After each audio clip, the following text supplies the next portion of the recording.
What do you see? Nothing. Not a thing. It's too quiet. Where'd the rest of them mugs? On their way. I'll radio Sarge to come in easy. Victor Charlie, this is Alpha Tango. All quiet.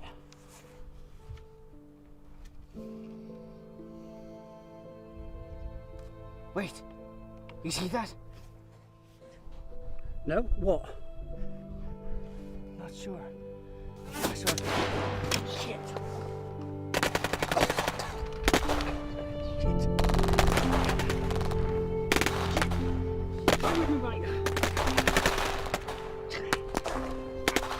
Victor Charlie, this is Alpha Tango. We have enemy contact north. Need backup now. Stay with us, mate. You ain't dying today. You ain't dying today. Stay with me. Come on.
These groceries?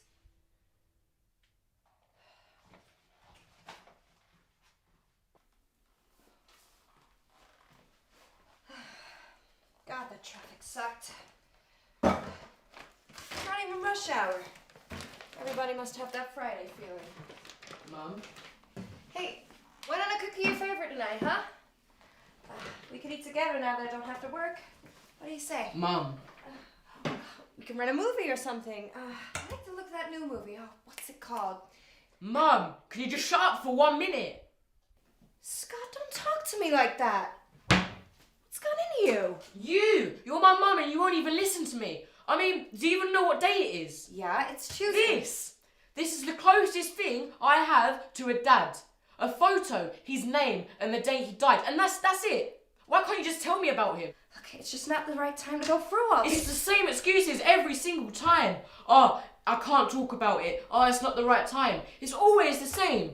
Just for once, just think about what's right for me. I always do right by you. You're my son.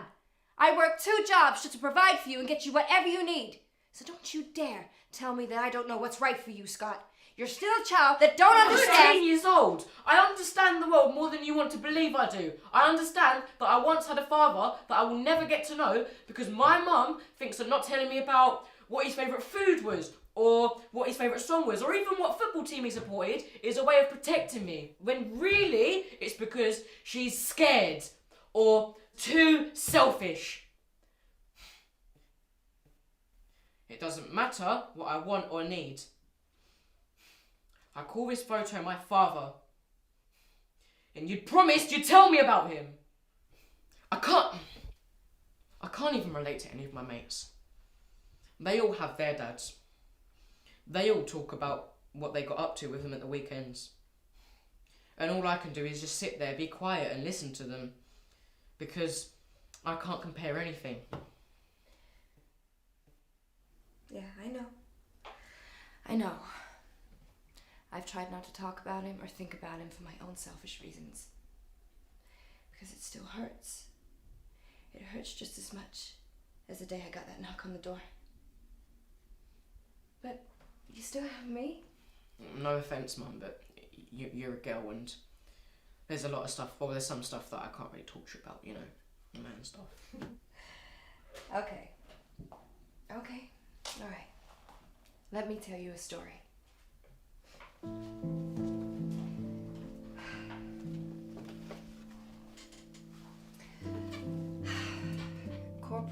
Harvey Mason.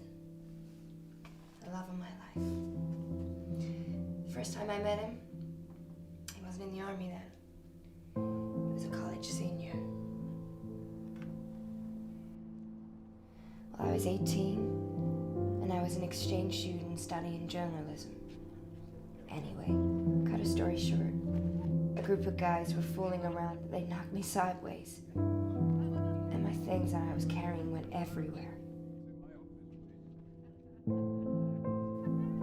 So I'm picking them up when this handsome guy comes along.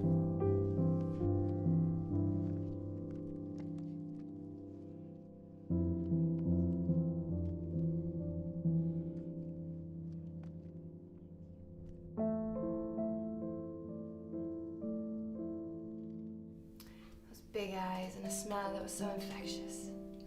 That was Dad. Yeah, that was your dad. He asked me out on a date that day, and I refused. Why'd you refuse? Well, come on, I was a foreign exchange student. He could have been one of those, I don't know, axe murderers or something, like from the movies. Hey. You're so like your father. So then what happened? Well, he picks me up one day after I've refused, and he throws me over his shoulder and he says, "I'm gonna walk around this place with you until you say yes, and I don't care who's watching." Did you actually? Yeah. If he said he was gonna do something, he would do it. He never broke his promises. Well, except one. So, we've been dating for quite some time before we decided to get married. And, he was impulsive, was your dad. Like the time he just quit his job so he could join the army to serve his country. He wanted something more rewarding, and he was very patriotic. Anyway, he'd been gone 3 months, and I was getting on with my studies. And I'd become so tired, and I was losing concentration, and one day I just collapsed in class. Yeah. The nurse rang your dad, and he came straight to the hospital from his base. Why, were you alright? Yeah, the doctors ran some tests, and that's when they told us that we were having a baby. What did Dad say? Not much. We were both dumbfounded. But as we heard that little heartbeat, and that scream with those tiny little feet, he began to cry. I'd never seen your dad cry before, and because of that I began to cry. And he said, What did he say?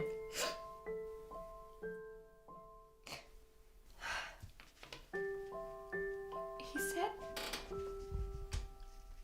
"I love my child I'm yet to meet. And the most important thing I can do for my child is love his mother."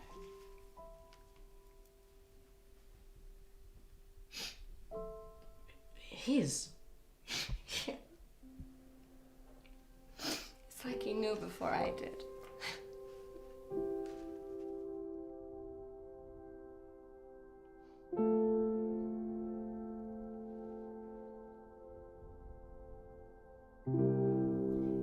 Before he left for his tour, he got down on his knees. He kissed my bump and he said, "Daddy will always be with you, Scott."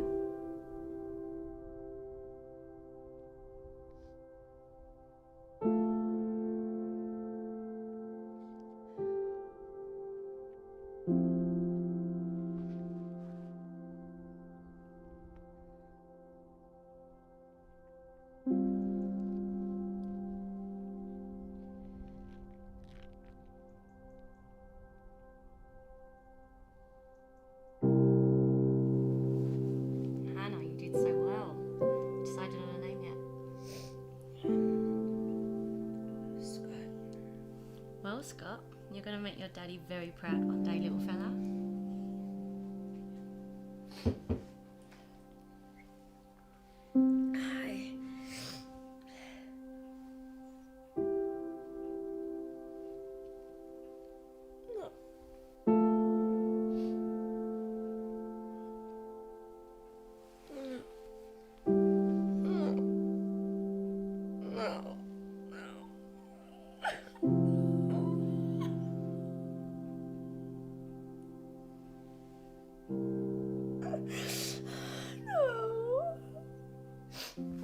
He always loved you, Scott. He would have been such a great dad to you. I'm so sorry.